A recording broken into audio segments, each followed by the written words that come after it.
Okay, we are back. Thank you guys so much for hanging in there with me. I am so sorry. It shouldn't have took that long. Computers are slow. What are you going to do?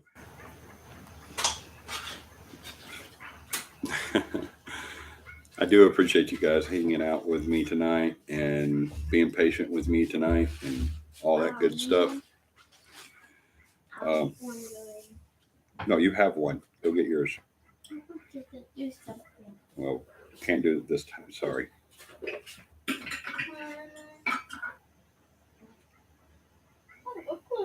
We'll let everybody get in. Y'all let me know you're here by saying hello. Hey, Beth. Beth's back. Hey, Beth. Cora's here. Had to leave earlier, but I'm back just in time. It seems you are. We just came back on. We had to get off because our connection was really bad. Hey, John. Yeah, our connection was really bad on the phone on the road, so I was waiting to get to the Wi-Fi and get back um, on the laptop. Hey, Michelle. Thank you. We welcome you back. Sorry, I didn't have time to put the banner up. So y'all have to see my windows, my bay window, and my refrigerator. A little bit of my refrigerator. Sorry about that.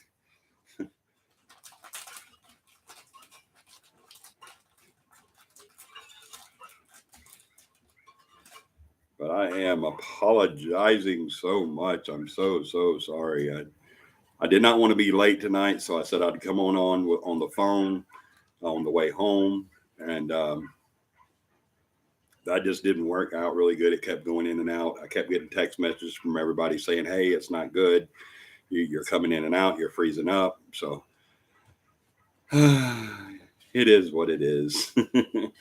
So we finally made it home, and I moved the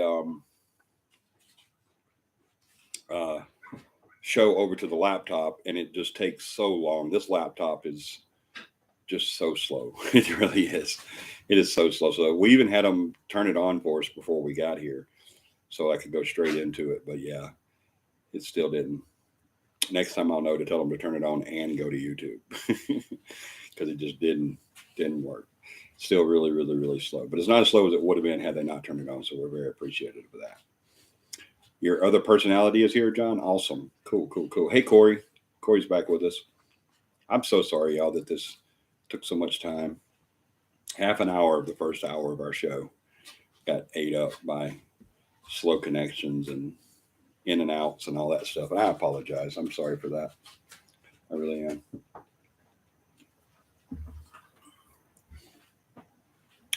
All right, like I said, we're going to be starting this series up. I'm trying to give a little bit of time for everybody to get back here. Not quite everybody that was here is back yet. John, will you get them back for me? Get Macy and Stephanie and Ginny and all of them. Just let them know that we are live. That way, everybody. Hey, Katie. Katie's on tonight. Katie, would you please text me an update on the subject that we talked about? I've been wondering about that a lot.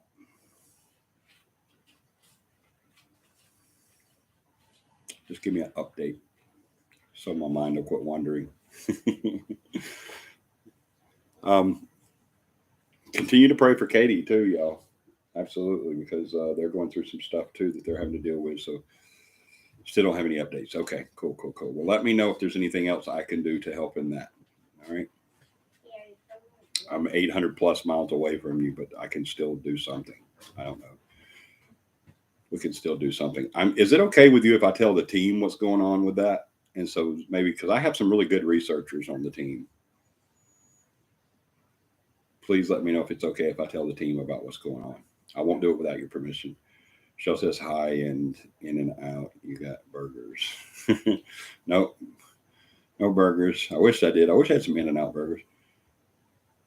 Okay, cool. I'll inform the team of what's going on. Can I tell the show without going into detail? Because you never know, someone on the show might be able to help. You know what? We'll just keep it on the team for now. Yeah, we'll keep it on the team for now. It's kind of personal. But yeah, I'll get the team on it. You don't have to answer, Katie. I'll get the team on it, and we will see what we can do. I don't know what we can do, but we can try something. But thank everybody for coming back. I really appreciate it. You're welcome. Thank you. I really appreciate you guys coming back with me and being patient with me. I really, really do. We're going to get right into it. We've got 6 people now. It said 7 and 6. We've got 6 people in, so maybe some more people will come back in afterwards. I don't know. Could you guys hear me say that I was going to log off and come back on? Did y'all hear that part before we came back on inside? Could y'all hear me say that, hey, we're going to log off and I'll be right back? Because I'm kind of thinking we heard that. Okay, cool. All right. I didn't know if y'all could hear that or not. I was kind of thinking that's why everybody didn't come back, because they didn't know. But they just thought maybe they lost us or something. But okay, cool. Thank you, Beth. Thank you, Corey. All right. So we'll just get right into it. Thank you, Michelle. We'll just get right into it. How about that? And talk about some of these sites that we've done in Selma. Hey, my beautiful Beth. Oh. You know, we've tried our best to get Katie to come down here or over here. She's in Texas, so she's over there. We've tried to get her to come over here and hang out with us, and she's always, they're a very, very busy family. They're a very, very, very busy family. Their kids are into sports, and they're super busy, super, super busy. A very involved family, too. They're an awesome family, very awesome. Both mom and dad are super involved in their children's lives and commit so much time to activities and stuff like that. So they stay super, super busy. But I would love for Katie to come over to one of the camps, because I want to meet Katie face to face. I've never met Katie face to face. It's always been on here, or and now we're redoing the entire house. Good Lord, adding more to the pile. Bless your hearts. But you know, the biggest reason why Katie should come here, her and Beth should meet face to face. Seriously, that's the biggest reason why Katie should come. The CAPI family loves Katie very much, and we all want to know her more and meet her face to face and love on her and all that stuff. But the biggest reason she needs to come is so that her and Beth can hang out. They have been like, it's weird. They're best friends that have never seen each other face to face. They're like super big friends, but they've never seen each other like face to face at all.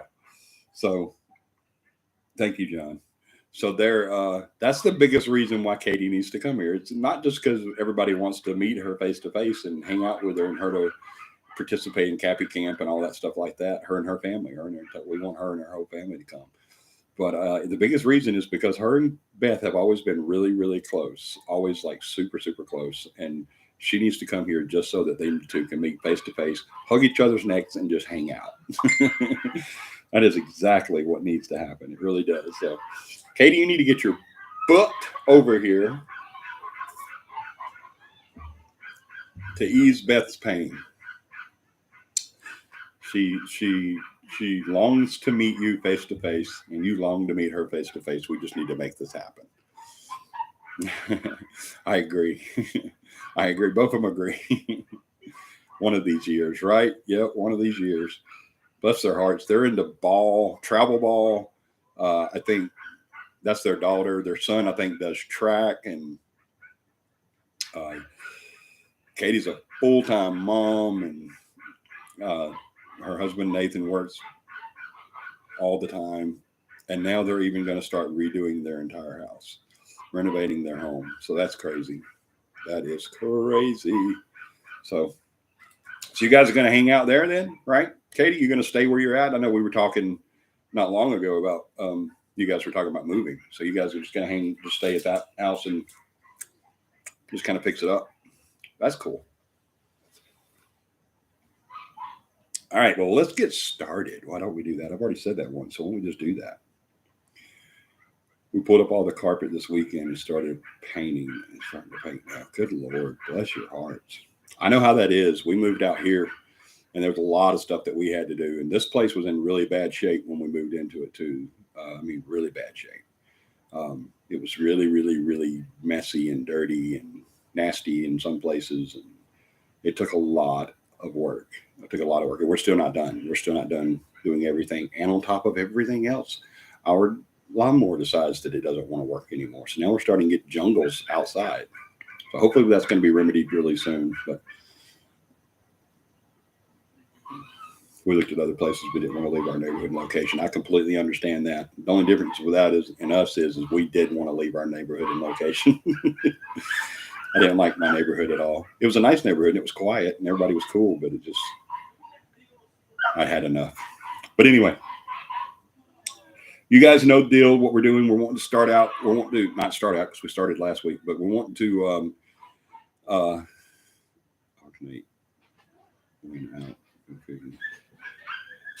And your alternator went out. Good Lord. On the new car? Good Lord. It's always something, right? If like nothing ever happens and then you have to take care of it and it's done. It's always like 50 million things happen at one time. Bless y'all's heart. Y'all add the Campbell family to your prayers too. Not just for the situation they're dealing with, but for this, for all their renovations. And it's crazy, crazy, crazy, crazy. The Lord never gives us more than we can handle, but He sure trusts us a lot more than we do ourselves. That's for sure. So bless it. Lord have mercy. Y'all just going through it. That's why I say whenever I add someone to the prayer list, I always say, just add that family to your prayer list, because all that stuff that's going on doesn't affect Katie. It doesn't affect Nathan. You know, they've got two amazing teenage kids that it affects too, and it affects Katie and Nathan. It affects the entire family. You know, stuff that goes on out here doesn't affect Johnny. You know, it affects Johnny and the entire family. You know, so we'll see if Nathan and I are still married after this process. It is very hard to go through renovations and keep a marriage together. You're absolutely right. Super hard to go through renovations. I apologize for the dogs. Y'all, Paramama's out there messing with them, so they're barking.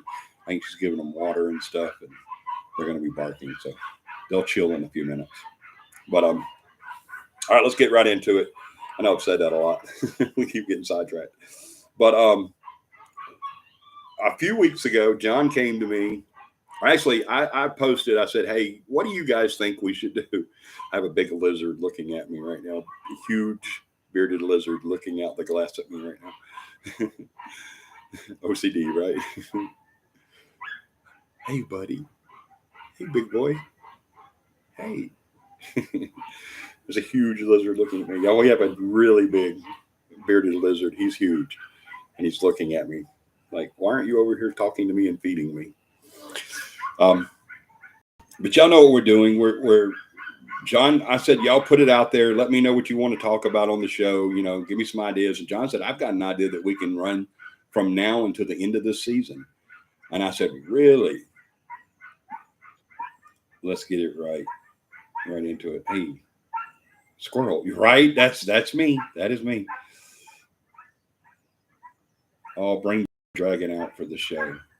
Oh, you want me to bring him out? I can do that. Let Paramama get back in, so I don't have to leave the screen. Let Paramama get back in, and when she comes back in, I'll have her hand me Big Boy. His name is Big Boy. He's gotten really big. I think I've showed him on the show before, but he's gotten huge. He's a big boy. He's a really big boy. So yeah, I'll definitely when she comes back in, Katie, I'll see if she'll get him out of the enclosure and bring him over to me. Absolutely. Let's get right into it. Hey, squirrel. No, but this time it was let's get right into it. Hey, bitter dragon. But yeah, I said I threw it out there to the team. I said, hey, what do you guys want to talk about? John said, I got something we can talk about now through the end of the season and even bring in some locations in it too. And he says, why don't we do a haunted history show?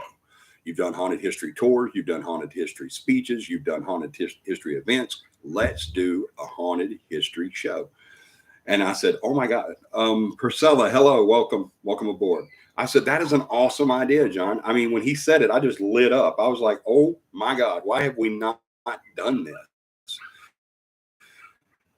Did we settle on CAPI camp? But we have Beth now. So Beth, when can we do CAPI camp?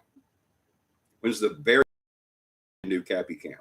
We want to do CAPI camp really bad. 'Cause we have Beth now. So Beth, when can we do CAPI camp? When's the very new CAPI camp? We want to do CAPI camp really bad. 'Cause we have Beth now. So Beth, when can we do CAPI camp? When's the very new CAPI camp? We want to do CAPI camp really bad. And a lot of people want to do CAPI camp too. So we need to know a date that we can do CAPI camp. So if you'll please look and let us know. It'd be great if you could look on the show like tonight and let us know. That would be awesome. So we can buckle a date down. I'm good. You know me. Comes to CAPI camp, I will rearrange schedules. I will hurt people. I will do anything there is to do that to be able to go, because I love to camp. That is my most favorite thing in the world. I love to hunt for or supernatural entities, and I love to camp. That is my favorite thing.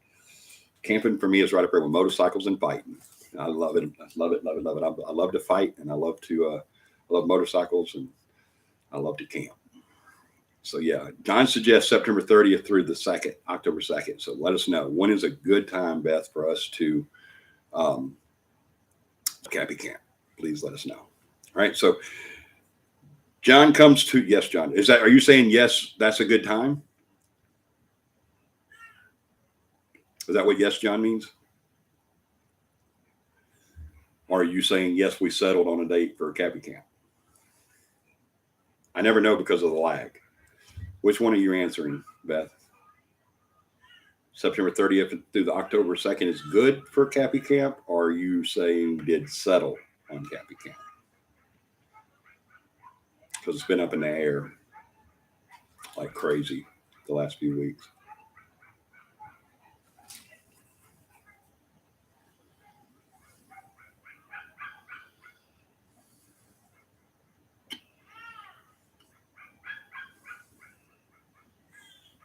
Did I tell Priscilla how I think I did. Hey, Priscilla. Yes, that is a good time. Okay, awesome. Where are we going?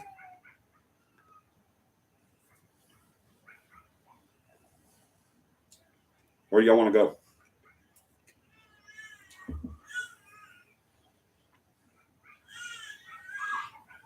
I don't care.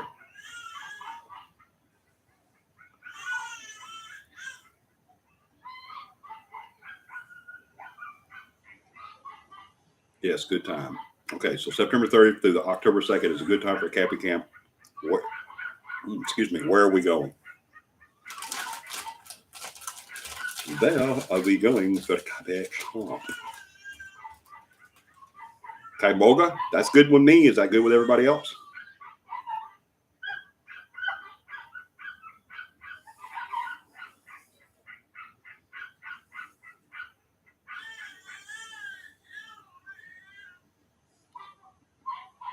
What does everybody think about Kaimoga?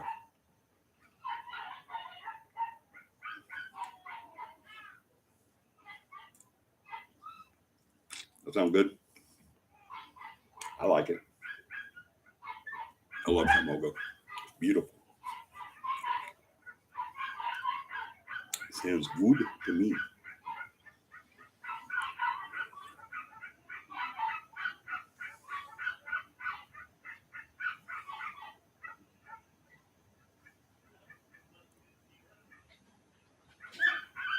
I got the most votes. Kaimoga did. Okay. All right, guys. CAPI camp, Kaimoga, September 30th through October 2nd. John, if you'll go ahead and start putting that on your. My son Caden, he's 10. He's all excited that I'm on a live. He said hi, and he loves what y'all do. Oh, awesome. Thank you, Caden. We'll give everybody give Caden a shout out. Hey, Caden. Hey, buddy. Priscilla, you'll have to bring him to CAPI camp. He'll have a lot of fun. We have a lot of kids at CAPI camp. And they have a massive time. They really do. This is my official invitation to Priscilla and Caden for CAPI camp.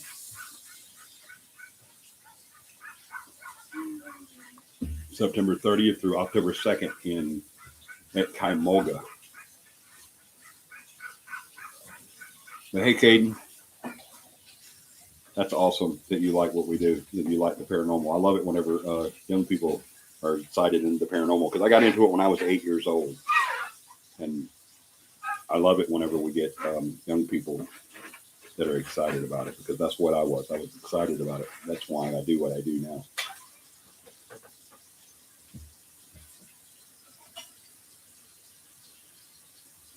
He's yelling, I got a shout out. That is too Too precious. We love you, Caden. Thank you for watching tonight. Thank you so much for watching with us tonight. That's awesome. Too awesome. Where at Kaimauga, Grist Mill and Covered Bridge Park. I think that's how you say it. It is in, where is Kaimauga at? Was that in Childersburg? I think it's in Childersburg. John, will you pop up the address, not a link, but the address to Kaimauga, please? Or I guess I can do that. Hold on. We can most certainly let you know where it is.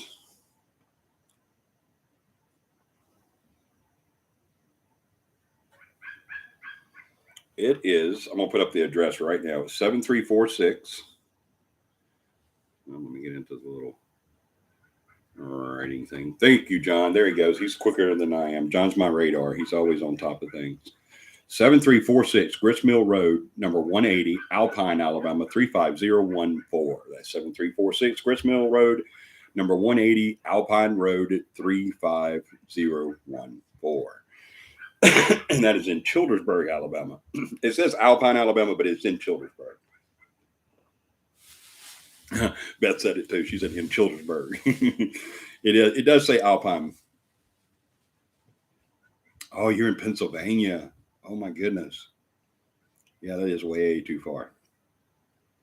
Katie's in Texas and she's going to come visit us. So guys, just jump on a plane and come on out, or hop in the car and drive. Well, at least we got to give Caden a shout out. And so we welcome Caden. You guys are welcome to join us any night for our show. You and Caden both.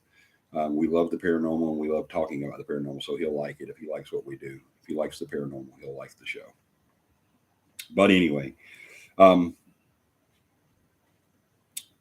John come up with this idea to do this, and he decided. I said, that's an amazing idea. I freaking love it. Let's do it. We'll do it through the end of the season. And that's what we've been doing. Featured places tonight are going to be Tremont School and Old Depot Museum. Both of those are located in the beautiful, historic Selma, Alabama. You're welcome, Priscilla. That's awesome. I'm so glad that you made my night putting that Caden was on and everything. That's too cool. But we're going to talk about the Old Depot Museum, and we're going to talk about Tremont School. We did an investigation at the Old Depot Museum in Selma, Alabama, many years ago. If you guys will remember, last week I talked about the reporter Mrs. Jean Martin, that came to me and wanted to do a story on me and the team. And I told her, no, that we can't do that, because every time we do that, we get misquoted, and they add so much whimsical to their article that it just makes us sound dumb and uneducated. And I said, I'm just not going to do it. Is the mic doing okay tonight, guys? To me, it just seems like it's, I don't know. I'm OCD about this stuff when it comes to this, and it just seems off kilter, and I just want to make sure it sounds good. I love the breath catcher, the breath block in the front, so it kind of takes away my peas and all my popping my peas and everything, because I know I do that, especially since I got the teeth. But so I don't want to loud and clear. Awesome. Thank you, Michelle. So I just want to make sure it sounds good. I know I wished I would have gotten one that had a little bit further out on the breath guard, but that is what it is. So, excuse me. But I was speaking with Jean Martin. Y'all remember the story from last week, where she had come in and said, she wanted to do the story. And I said, no, we always get misquoted. It turns into this big Casper the Friendly Ghost kind of crap. And I said, I don't want to do it. So she said that she would let me proofread her story before she presented it, and would guarantee me that there would be no altercations, deletions, or additions, none, from the time that I proofread to the time that it went to press. And so I said, done. I agree to that. I will definitely do that, because it broke my heart to tell her no, because she's so sweet. She was so amazing. And it broke my heart. Michelle. When you get a second, will you give me Big Boy? Okay. Everybody wants him to come on the show. They wanted to see him. Um, Paramama is going to bring Big Boy onto the show, y'all. So y'all just give us a second. She's a little busy right now, but as soon as she's done, she's going to bring him on. All right. And so another thing that Miss Martin did, other than being a report, excuse me, other than being a reporter for the local newspaper, she was also the curator and she was also a member of the city council and was she was in a lot of different things. She was very very community active. Um, but one of the things that she did, one of the many things she did, she was the curator at the Old Depot Museum. So uh, she allowed us. She said, "I'll even give you one of your first places that you can add to the historic list." And do your investigation there at the Old Depot Museum. When she said that, I just crumbled because I've been wanting to do the Old Depot Museum since I was a kid. And so we was able to go in, do an investigation there. We had an amazing time there. Um, I always said about the Old Depot Museum investigation that that was one investigation that we should have filmed from the front to the back for training purposes because that investigation had so much in it. It had um, people that was overexcitable. Y'all remember if you've taken our class, you remember, and if you've listened to our show, when we talk about people getting way too excited and it gets on people's nerves and everything's a ghost and someone can kick a chair leg and they're like, "Oh, do you hear that? Do you hear that? What was that? What was that?" And, we had somebody there that night that was like that. Uh, every aspect of investigating the paranormal was present in this investigation. I mean, it was just like a plethora of training opportunities. It was crazy how much we did. And so I always said that would be great to have that uh, in a training video, a training and to be able to incorporate that into our class on how to negotiate. And we unfortunately we did have some video going on there, but it was just the video for investigating. We didn't video the entire thing, so that would have been great. Um, every aspect. We even had some people walk up that would be there, and we had to kind of get a little, you know, a little tough, a little say, hey, you're not supposed to be here, kind of thing. And so, I mean, it was every aspect of the paranormal was present in this investigation. So that would have been a great one. And also, what was present in the investigation is we got some really cool evidence from there as well. Um, there was a story, the Old Depot, and I can show you guys the Old Depot. Let me show it to you real quick. It's a beautiful, beautiful building. It's an amazing building. It really is. But let me get to it.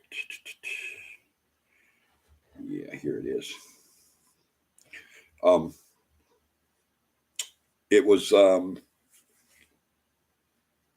there was a story there about a lady that was waiting on her uh, fiance coming back from the war to be, and he was supposed to. This was the Old Depot. It was a depot, um, train depot, and so she's waiting on him to come back. And let me get this set so y'all can see it. And she's up in a window waiting for him. And they don't have her in this picture, unfortunately. I wish they did, but I'll try to find another one. They had a mannequin representing her, but he didn't come home. He didn't make it home, and she was supposedly committed suicide. That is the Old Depot Museum in Selma, Alabama. Hope y'all can see that really well. It's a really big building. It was a two-story building there. Then there was three separate buildings. You can see on either side there's buildings there, and then there was another one in the back. Side there's three separate locations there. And if you'll see that window there that's open, the blind is open a little bit. There's usually a mannequin sitting there, and that's representing the female waiting on her her fiance to return from the war that never transpires, and she is said to haunt the there. That's just a little too storybook for me. Um, I think just about every train station and airport and all that kind of stuff just has, you know, has those kind of stories there. Let me show you some guys, you guys some pictures from inside there. There's something there.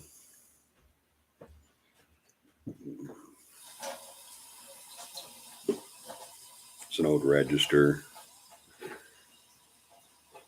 there. It was an amazing building, an amazing museum. So much history just packed up. That's an old telegraph table.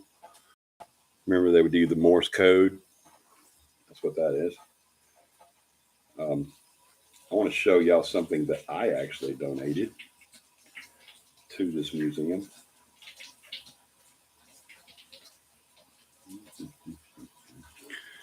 See, that's some Civil War memorabilia. But if you guys will look right here, from here to here, you'll see an old musket rifle. See that? It's an old musket rifle. That was actually donated by me. We were doing a outside investigation in Valley Grande, or excuse me, not Valley Grande, but Valley Creek area of Selma, and I came across this old musket rifle that was buried in the mud in that creek, and so I donated that to the Old Depot Museum because they have a lot of Civil War era type there. Let's see.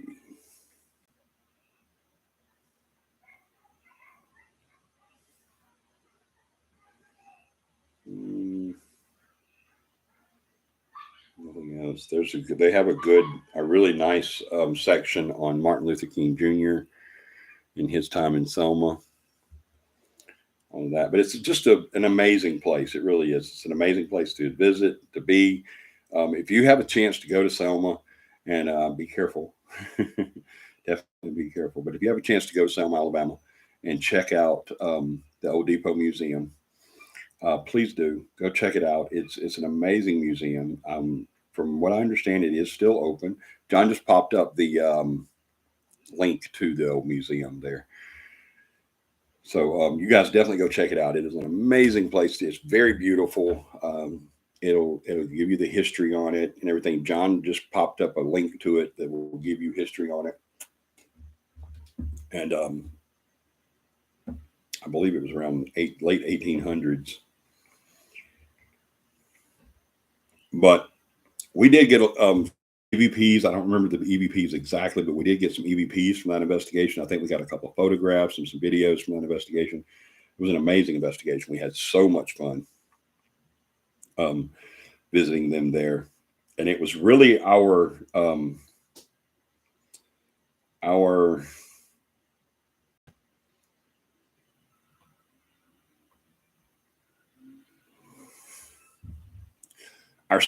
stepping stone, if you will, for Selma. It was kind of like what started us out. Because when Jean Martin did the article on CAPI, she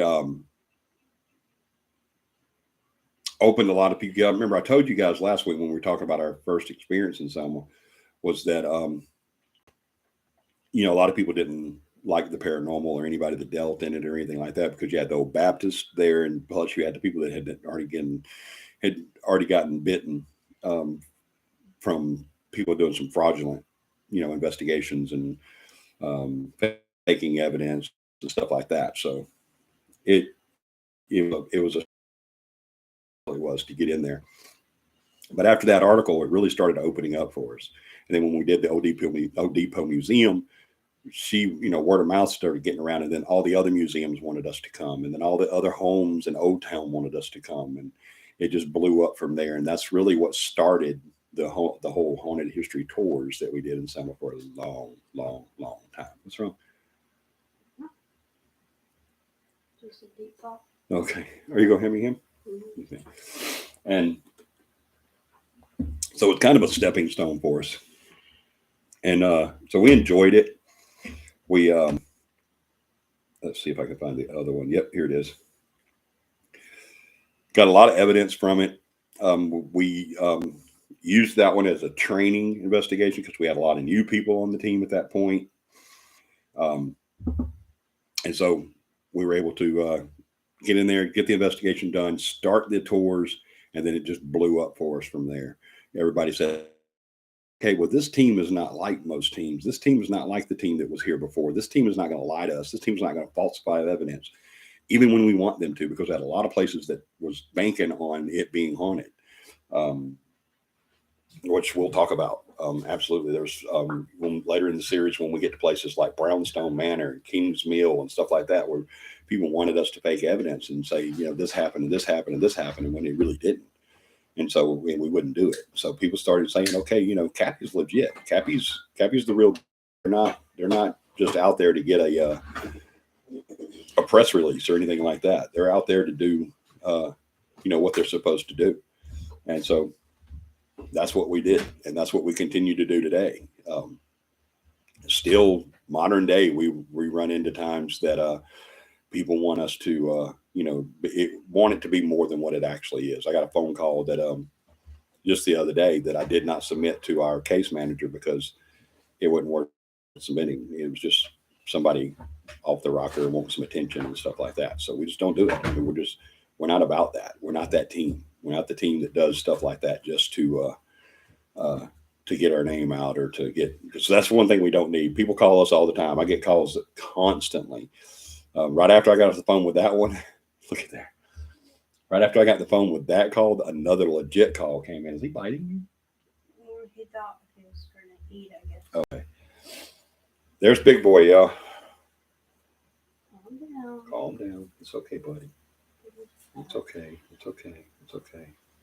Y'all see how big he's gotten? Look at that. He's huge. His tail goes way back. That is Big Boy. Say hey, Big Boy. Tell him hey. He might attack the other dragon.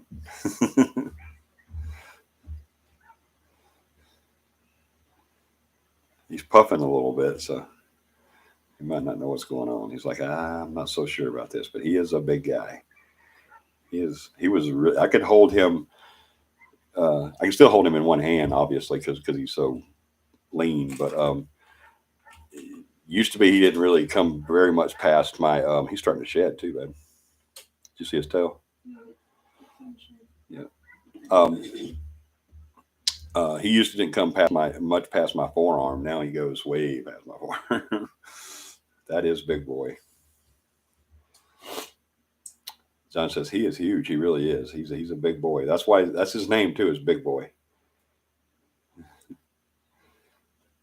We love him to death. We got Big Boy from a CAPI family member, a CAPI team member. But when we got him, he wasn't they weren't team members. They were clients. We went and done an investigation there, and I talked about how much I loved him and he was beautiful and everything. And they said, you can have him if you want him.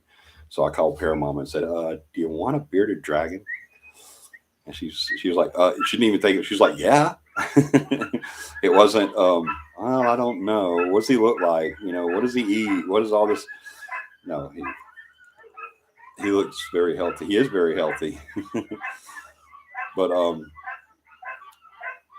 yeah, it was just like, yes, I do.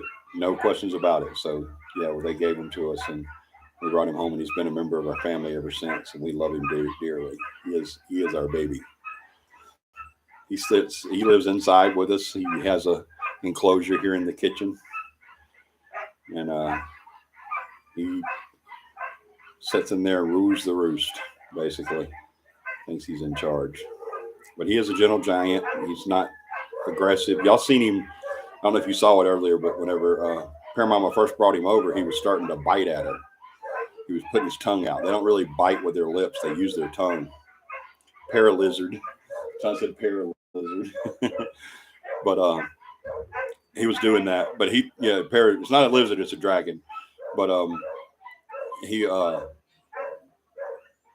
thinking he was supposed to get fed, so he wasn't biting her. He's very gentle. He's not aggressive at all. He's never done anything to anybody. He'll get in a mood. He'll get in a kind of a grumpy mood sometimes, and he gets scared sometimes. He'll start frailing and jumping and trying to figure out where to go and all this stuff. But no, he's a gentle giant. He really is, and he's really huge. I want to try to show y'all exactly how he is without scaring him, because he gets scared because he thinks he's going to fall. But look how big. See how big he is?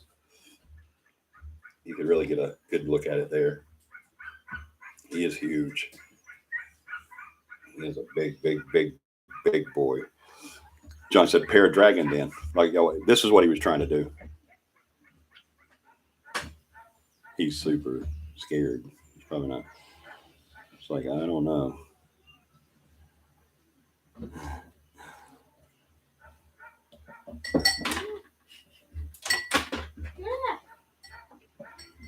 Yeah, he's gonna have to calm down.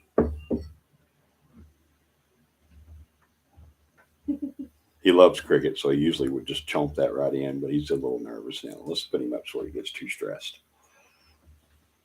Bye, big boy. Tell everybody bye. Bye. Bye. There you go. He is awesome. Hey, and he didn't pee on me this time. But yeah, that's Big Boy. I know y'all wanted to see him, so there you go. Let me get back to there we go. But okay.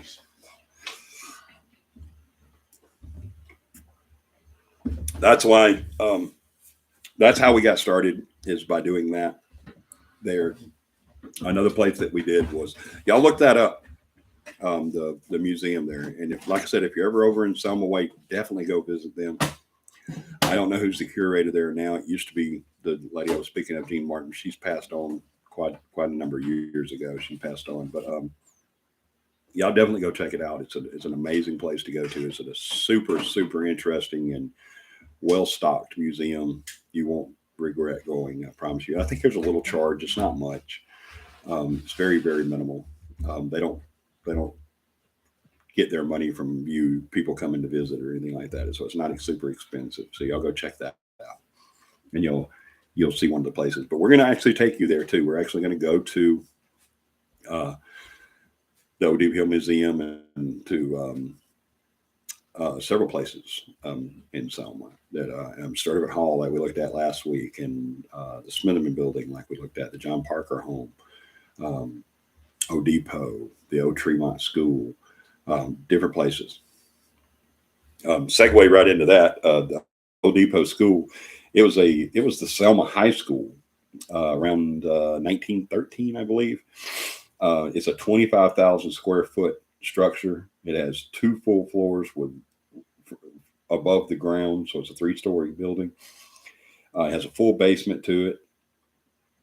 It was designed by William T. Warren from Birmingham, one of Alabama's foremost architects. Tremont High School is a contributing property to Selma's Old Town Historic District. It is in Old Town, where a lot of those houses are. A lot of the private residences that we investigated were at. It was added to the National Registry of Historic Places on May 3rd, 1978. It's located on Tremont Street at the intersection of Tremont and Furnace Avenue. Let me show you a picture of this school too. Let's see if I can find one that will blow up. I think this one will. Pretty sure it will. Yeah. This is what it looked like. Uh-oh, I lost it. I want to show you guys what it looked like originally, and then I will show you what it looks like now.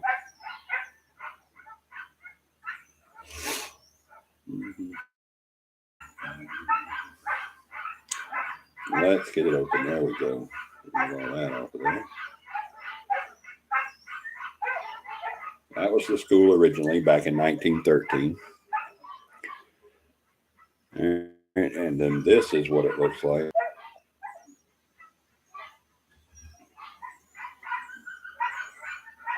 I'll bring this up for you guys.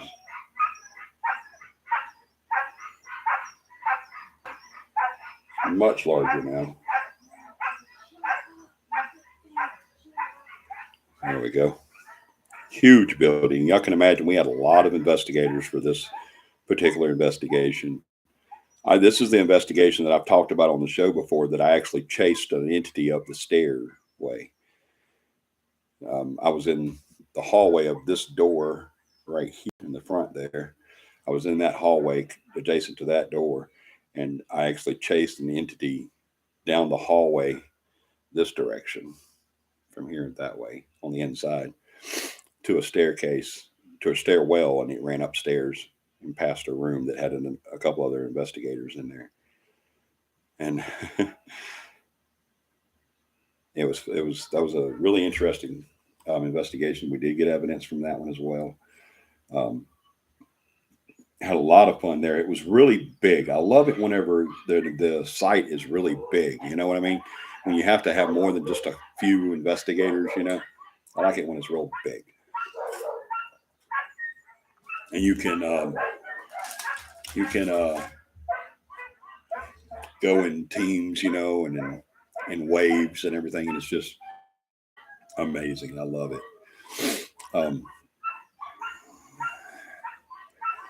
Let's go to this one, and especially whenever you get evidence, that's also the one I think I've talked about this one as well, about this incident as well. There was a point in that investigation where we were into a classroom, an actual classroom, and it was myself and one of our investigators, and the other investigator was standing over by the desk in the teacher's desk, I guess you would say, which was like pressed up against a wall there, and on that wall there was a ledge by the window, and on that window ledge was a roll book, you know, where the teacher would, you know, do her roll call and put grades and all that stuff.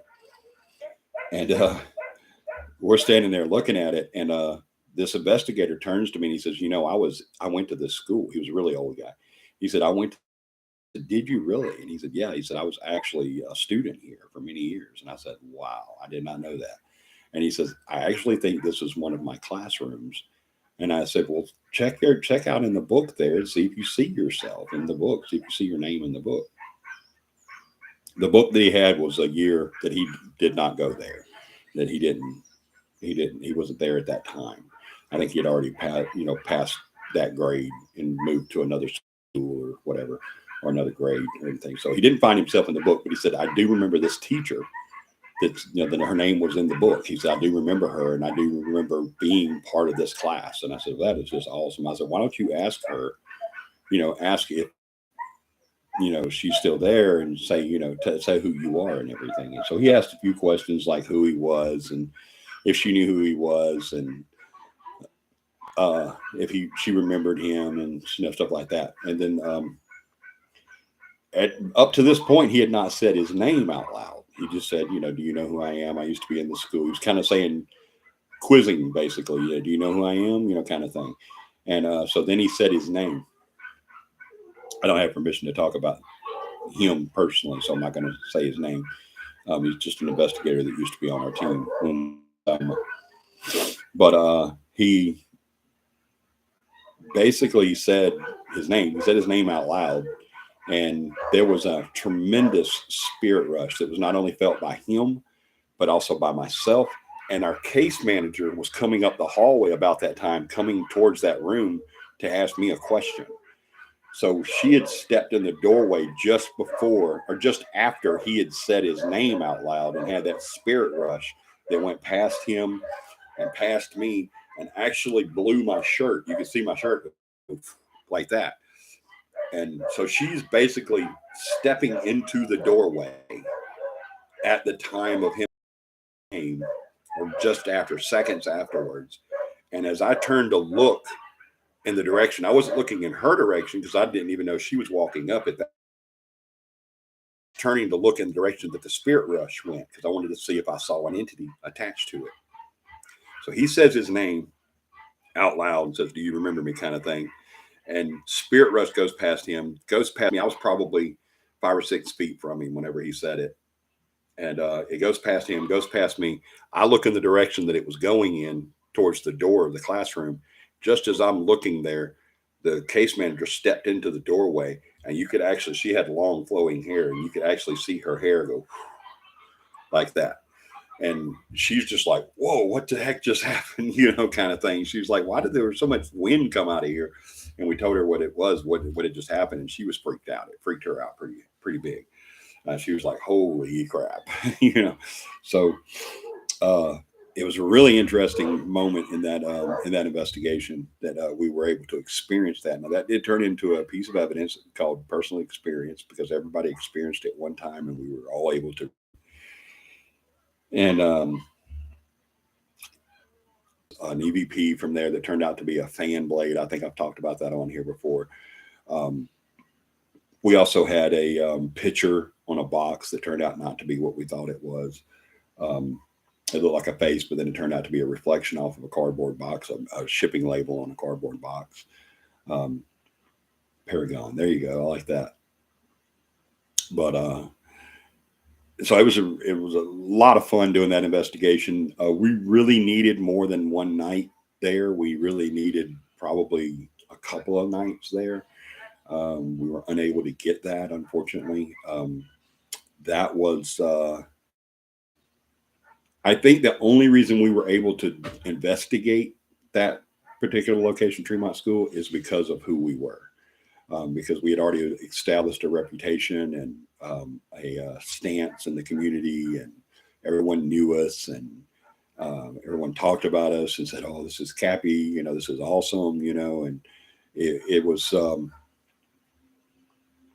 That's the only reason. The school system, the city school system, still used that building for cold food storage in the basement. They had a bunch of freezers and refrigerators and stuff like that, and they used that area, that basement, for their storage, for food storage. And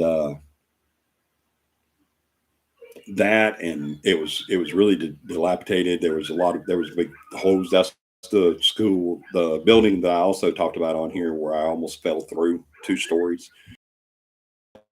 I also turned on the stage because I shouldn't have been messing with them in the first place. But there was some safety issues there that should have been addressed, and it was just, I think that they didn't really want us there, but they let us do it because of what we were doing in the community and out with the historic value and all that stuff like that. So we were able to get in there, but there was one section that said, yeah, definitely let them because it's CAPI. And there was another section that says it's CAPI and we love CAPI, but it's too dangerous. We don't want anybody going through there at night and everything. So let's don't let them do it. So I think it came down to, okay, they can do it. Oh, it came down to that we could do it, but we had to have a guide with us the whole time. A guide had to stay with us the entire time that we were there. And what was funny about that is the guide came when we first got there, and introduced himself and told us it was him and a female, and they said, this is, gave us the key and everything and let us in. Or actually didn't give us the key. They let us in and then said, give the key to the guy next door to the school, because it's right in the middle of the neighborhood, Old Town neighborhood. And so they were supposed to stay with us through the entire investigation. They weren't supposed to leave. They were supposed to be there because they said that we had to have a guide while we were there. That a rep had to be there the whole time. We were okay with that. We said, yeah, if they don't mind coming in while we're doing an investigation, we don't mind having them. But the issue was they didn't want to stick around. They're like, we don't want to be here. We don't want to do this. This is scary. We don't know how y'all do this. So they didn't stick around. They left. They just let us in and left. So I said, hey, just give the key to this guy over here. And so everything was a female, an older lady female that we had to give the key to, but when we got done. But yeah, they didn't stick around. They were like, we're not sticking around. This stuff scares the bejesus out of us. So, but we were able to stay there and do that and everything. And I'm glad we did get to have that opportunity to go in, even though a lot of people didn't want us to. They felt that it was unsafe. And some of them not only thought it was unsafe, but they also thought that it was ungodly. Because we did run into that a lot when we first started out. Central Alabama, the black belt of the world, think about the paranormal as demonic and devil worshiping and um, whoring ourselves to spirits. So uh, that's just the mindset that a lot of old town or old Southern Baptist and Pentecostal people have, is that if you're doing this, you're doing this maliciously and in the name of Satan and blah blah blah blah blah blah blah. blah. Um, so we did run into a lot of that, but it got a lot better. And hey, hello, Caden. He's still with us. That's awesome. Hey, Caden. That's awesome. I'm glad you're stuck. You're sticking it out. You're still with us. That's awesome. But it really was. It was. We had a really good time being there.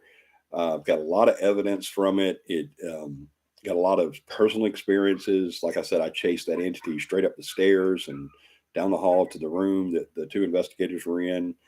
And one of the investigators that was in there, I don't remember who else was in there with him, but one of the investigators was our co-founder was in there whenever I chased that entity in there. And how are you doing? I'm doing well, Caden. Thank you for asking. How are you? But yeah, it was a lot of fun doing that. I can't wait to show you guys the school. I really can't. I'm going to try my best. I have people working on it as we speak, trying to get us into some of these places. I don't want to just go there and show you the outside of these places.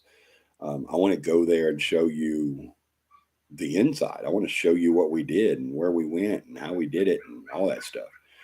Now, the physical structure, the condition of the physical structure 15 years ago was really bad at Tremont School, really bad.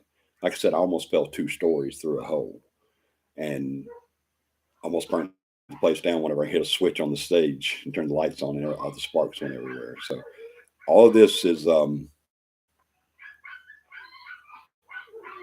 has to be by now. If they haven't done anything to the building, which I don't think they have, they may have because they do still use the basement. I wouldn't imagine they'd want the whole thing to fall in on top of the basement.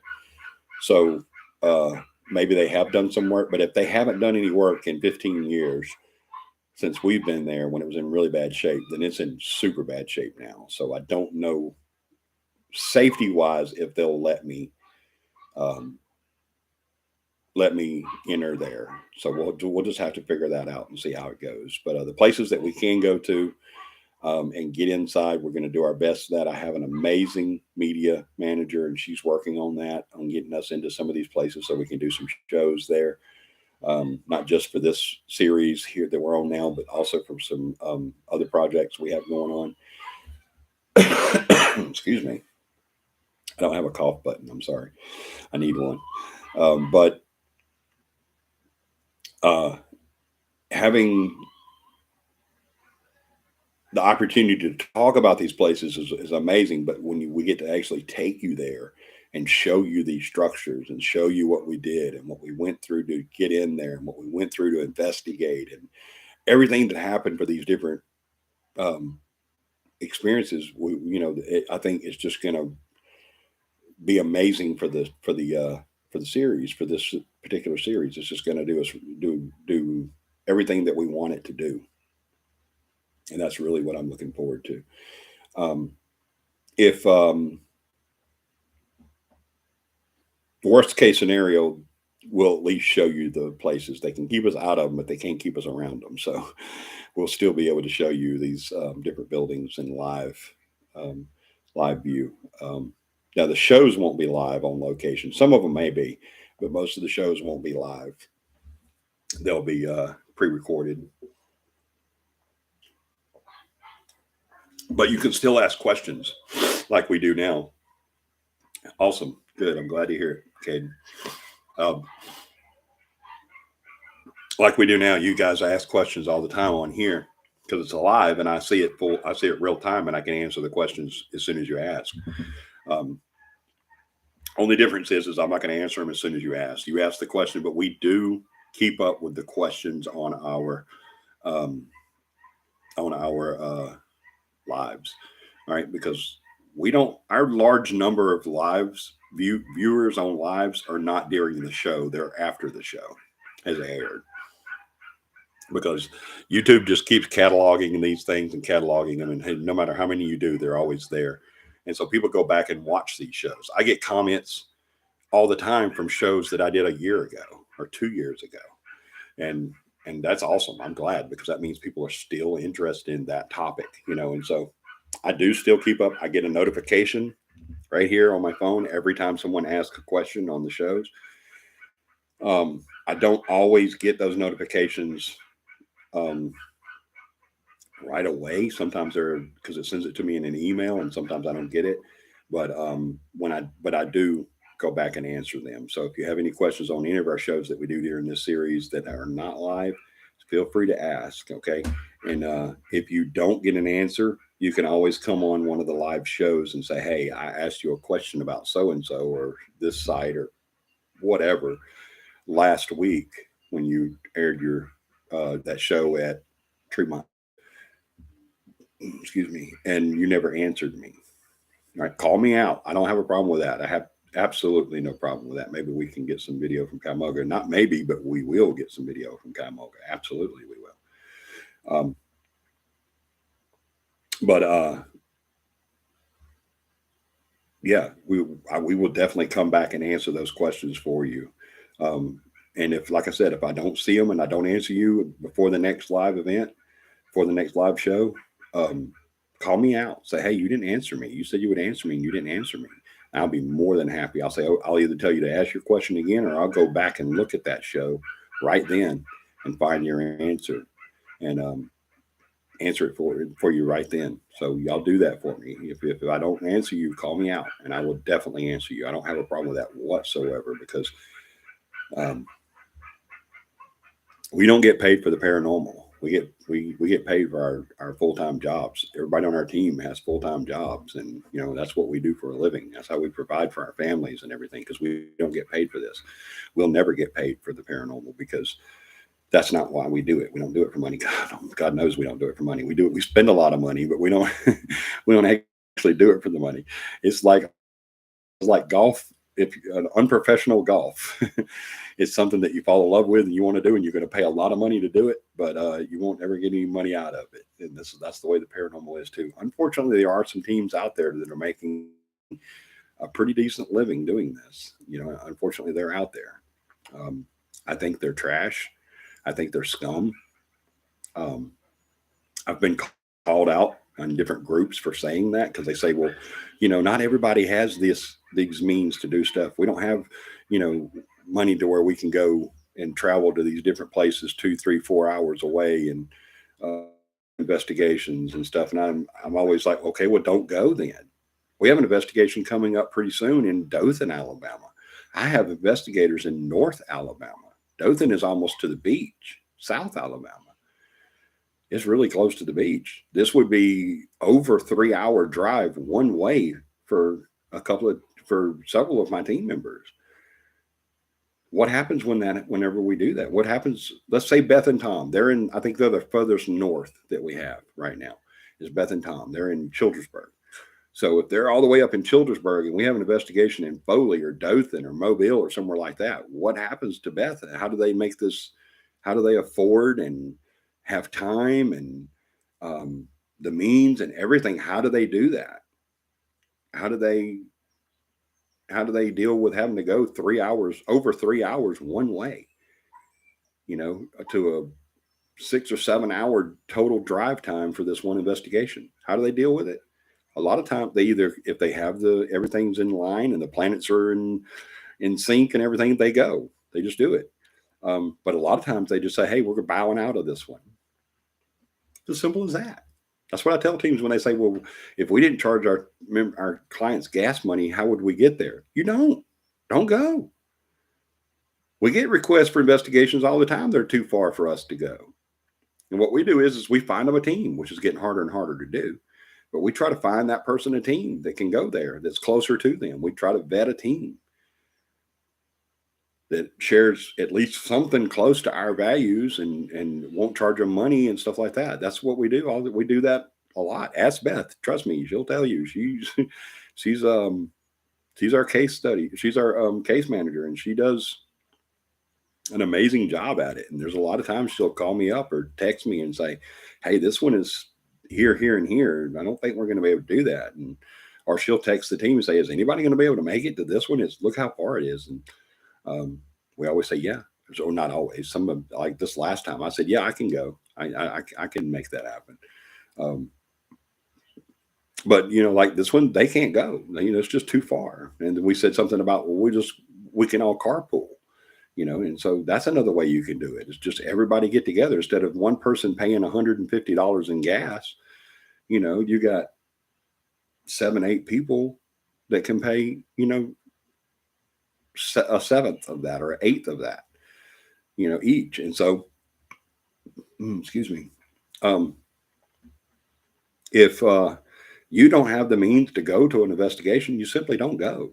That's just the cut and dry of it. Well, what can you do about that client? You don't want to just hand them off to somebody else. Well, hand them off to you. Say we can't do that now, but we can schedule you this time, and because we got all these investigations anyway before you, so do that. When we're showing this series and doing the haunted history tour or the haunted history series, and we're showing you the different places that are scattered all across central Alabama, and some in North Alabama, because we're going to do some up in around north, up around Huntsville.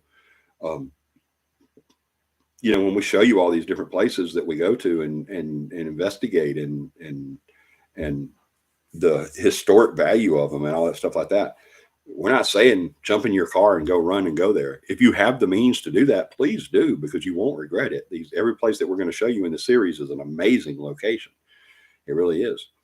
But we want you to keep 2 things in mind. One, you can also submit questions to Johnny. Yes, absolutely. If you ask a question and I don't see it, absolutely throw it over to the jrushing.capi@gmail.com that John just posted. Absolutely do that. But hey, could you guys give me a hello real quick? Everybody say hello. It says I don't have anybody on. Can y'all give me a hi or hello or something? I know a lot of people are gone. But next week we're going to talk about Cahaba. I think we have one more location in Selma. I haven't decided if I'm going to put that on there yet or not because of some restrictions, but I've got to check with a couple of people before I can even talk about that location. So I'll let you guys know if I'm going to put that on or not. I'll let you guys know. We may have one more place in Selma that we're going to talk about. There's many in Selma that we've done, but they're all private residences. And I don't want to talk about ones that I can't, because that's another thing that we do with our clients is we don't talk about their investigations, their identities, their locations, any of that stuff. So we may have one left in Selma to talk about that I'm going to go into super big detail on history and experiences and investigation part on that one. And I'll add more to this stuff once we go there, actually, or physically there. There's some stuff that I'll talk about while we're there that I don't talk about while I'm talking about that location. So it's going to be a blast. It really is. But mostly next week is going to be about Cahaba. A lot to talk about on Cahaba. A lot to talk about on Cahaba. There's so many different locations out there that we want to talk about. There's so many incidences that we want to talk about. We talked about John Parker being killed there. That was tied to the Smitherman building in Selma that we talked about last week. So if, yeah, it's going to be a lot of fun, guys. It really is. This whole series is just going to be a blast. It really is, especially as we get into it and we get to go to these different locations, which is coming up really soon. I'm going to be getting with John and our case manager for scheduling and our media manager for locations. I'm going to be getting with them probably this coming week, and I would say probably 2 or 3 more shows, and then we're going to actually go to these locations because I want to start that really soon because the end of the season's coming up. It's getting close. It's just December is the end of our season, and this is August, and it's late August too. Is what is today, the 21st, I think. Yeah, the 21st. So yeah, we're definitely getting close. So I want to have enough time to go to as many places as we possibly can. Um, show you the footage, show you what we can, everything that we can on the show is what I'm going to do. We go to these different places, all of the outside of them as much as I can, and hopefully keeping fingers crossed and toes tied, we're going to hopefully get into the inside of a lot of these places too. So we're going to be working on that. Like I said, my media man on that this week. She told me the other day, she said, I'll start calling Selma and getting stuff set up, not just but for a huge project we got coming up.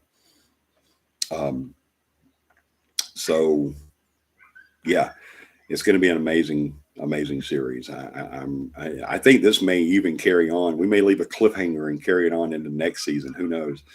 There's so many places that we've done. I mean, so many places that we've done, and so many experiences and stuff like that. But yeah, we're going to talk about next week. We're definitely going to talk about Keenan's Mill, which is just outside of Selma. Um, and we're going to segue that into going further a little outside of uh, getting rid of John. What?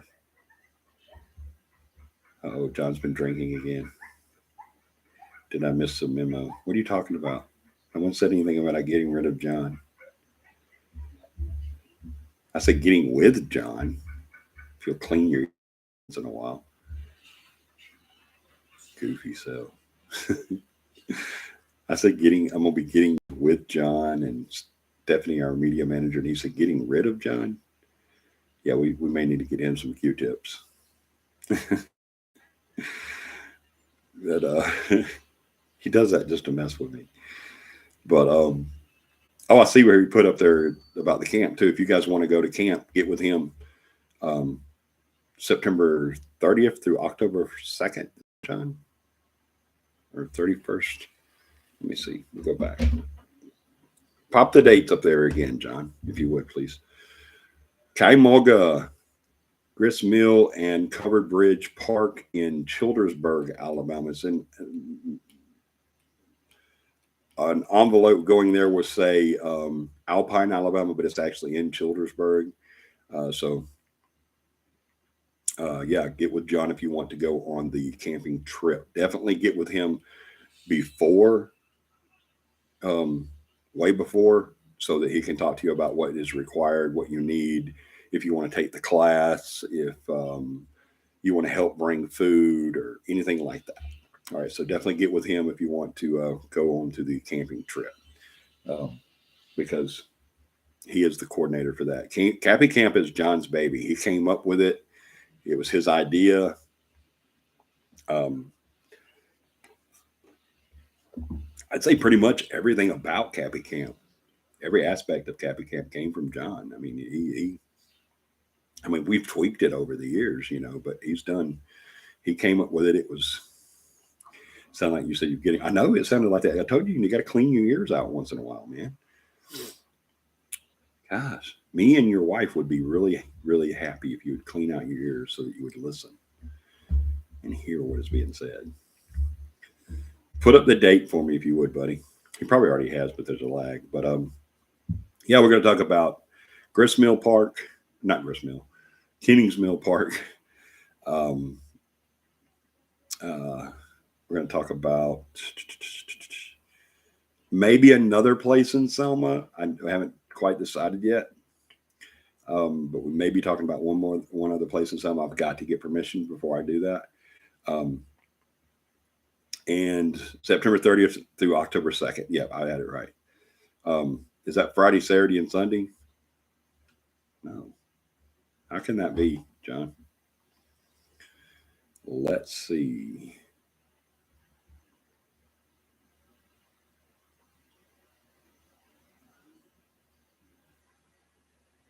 Yeah, because September is only 30. You're right. That's what it is. That was what was throwing me. I was like, how can it be just that? Carmel, Grist Mill, and Covered Bridge. Yep, it's in Childersburg, Alabama. And it is the end of next month, the 30th through the 2nd. Yep, that is Friday, Saturday, and Sunday, 30th through the 2nd. If you want to go, just email John. He put his email up there, jbowen.cappy@gmail.com.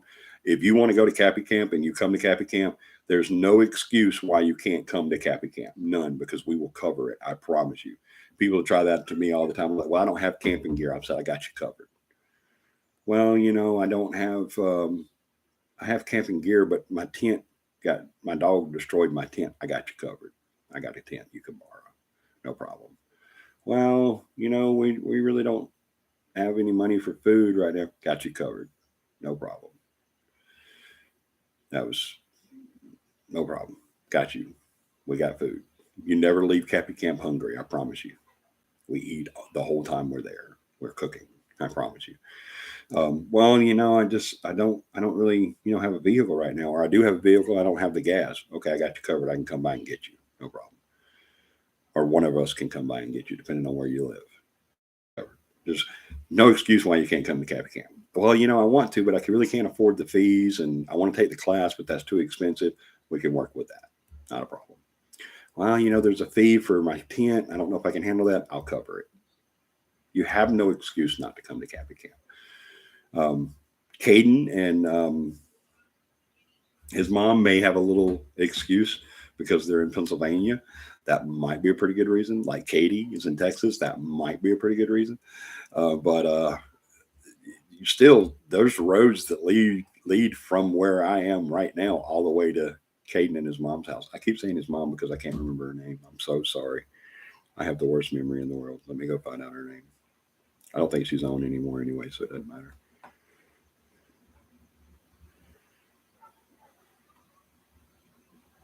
What was her name? Priscilla. That's it. Priscilla. Yeah, Caden and Priscilla. They live in Pennsylvania, so that's a pretty good reason not to come. But there's roads that live that this is. I'm not at Caboga now. I'm at my ranch, but there's roads that lead from here all the way to their house in Pennsylvania. So that's really not an excuse either. So yeah, you can still come. All right, just like Katie. She says, "Well, we live in San Antonio, and it's just hard to get." I know there is because I've been to San Antonio, and I never had to fly. I could drive. I have flown to San Antonio. I've actually flown to Dallas and San Antonio, but I've never had to. I've never had to go. I've driven a car without having to go make the car fly. So not an excuse. Just come. Cappy Camp is so much fun. The class was yours. The excuse to go camping was mine. Well, I know the class existed before Cappy Camp. I did that years ago. But the idea to do the class at camp was your idea.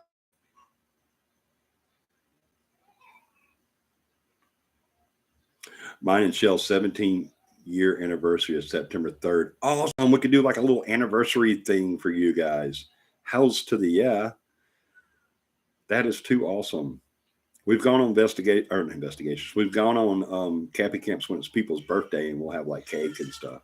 So yeah, we can definitely do a little something for 17 years. Man, that's awesome. You got Michelle and I be by 5 years. I need to go on investigation. Miss it. Our next anniversary is in the first part of next year, March, and it will be our 12-year anniversary. Sure will. Wow. If we make it that far. You never know. But yeah, that's awesome. Yeah, we can do like a little anniversary thing for you guys. Hex to the yeah. All right, guys. So we're going to continue the series. I've got. Hopefully, I can talk about this next place. I'm going to get some verification on that, on if I can talk about it or not. I've got to call a few people. But if I can't, we'll still fill that in with. I've got a lot to talk about with Kenning's Mill. I've got a lot to talk about with Cahaba. All of that. And like I said, we're not just good. This is not just going to be Selma either. We're going to bring this all the way over to Wetumpka, Alabama. We're going to take this all the way to Huntsville, Alabama. We can take this all over. We can take it to Mississippi if y'all want to. We got a lot of places in Mississippi that we've done. So we can take this all over if y'all want. We'll just travel to Southeast and do it. What the hell? Let's just do it. That's it. Like the old thing says, just do it. Allison turns. John's lying. He says turns 13th on the 7th, so that's her birth. September 7th is her birthday.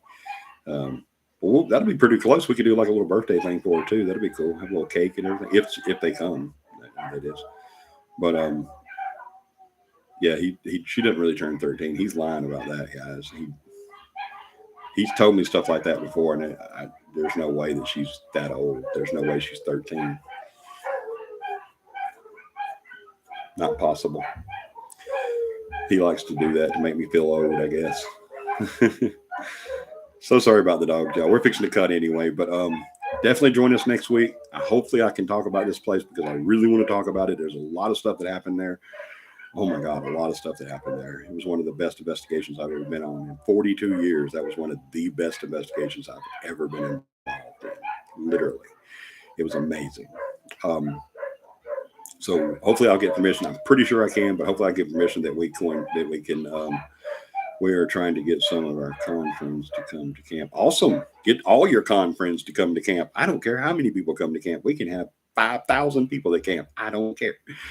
The more, the merrier. Absolutely. I love camp so much. I love camping. I love being with paranormal, like-minded, paranormal, interested fanatics. I just freaking, there's nothing about CAPI camp that I don't like. CAPI camp is the most amazing, fun. It's just freaking phenomenal. There will be bacon cakes, y'all. There will be, hopefully we can get John to do his Mexican cornbread. They will be, oh my God, there will be so much. You guys just got to come to CAPI camp. You will not, period, be, period, disappointed, period. I wish I were lying. I know you do, buddy. I know you do. Oh, God. And Dakota's 10, man. What the hell? Dakota's 10. Allie's freaking 13 years old. What the hell? You close your eyes, boom. Man, it's so fast. So fast. It's crazy. Love you guys so much. Super excited about this series. We got maybe a few more shows, and then we're going to start going on location. You guys do not want to miss that. That is going to be amazing. Michelle Bowen, unfortunately, he is telling. I know, right? Unfortunately, God, 13 years old. That little baby, that little girl, that little petite girl. Just, it's same way with Dakota. She was this little innocent little kid, and I turned around and she's got double digits on her age.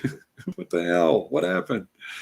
I literally went to sleep on a Friday night, woke up Monday morning, and I had a half-grown child. What the crap? Oh, crazy. And Allie's gotten so big, man. Y'all, she's tall and she's and beautiful. Oh my God.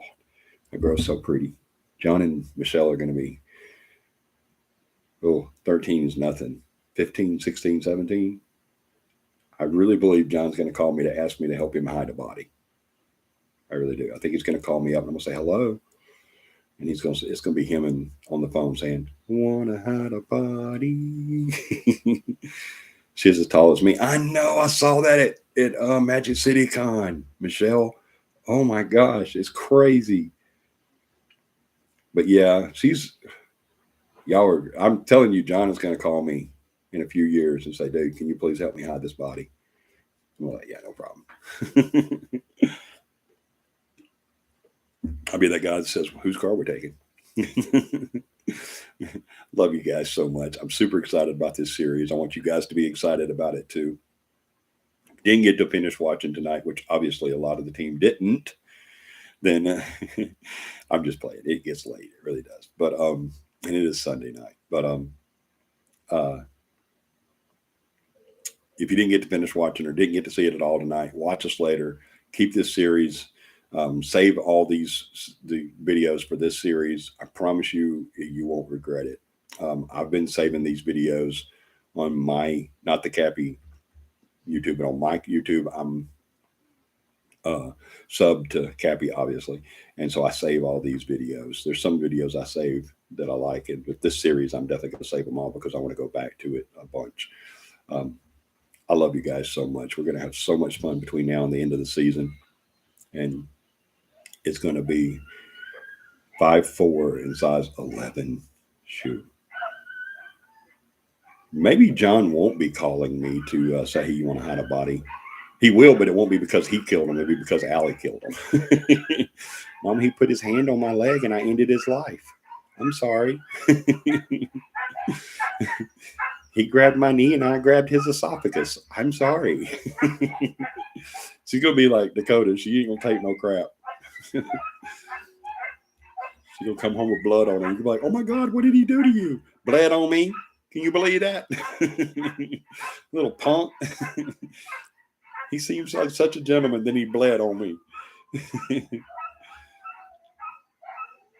That friend will help you move. Your best friend will help you move your body. That's right. Amen. Amen. I'm there for you, brother. I've got 32 acres, man. We can definitely hide a body. And I've got 2 ponds. So it's no problem. But like I said, I don't think we're going to have to. She's literally going to come home and say, he put his hand on my leg and I put my hand on his esophagus. So I love you guys so much. I will see you guys next Sunday, 9 p.m. Central Standard Time. Same bat YouTube channel, same bat time. We will definitely be here. I love you guys so much. Do me a huge favor sometime this week. I don't care if it's a friend, family member, or someone you meet on the street. Make somebody smile, because that's exactly what we need the most of. And I also want you guys to have an extremely awesome paranormal week. Good night.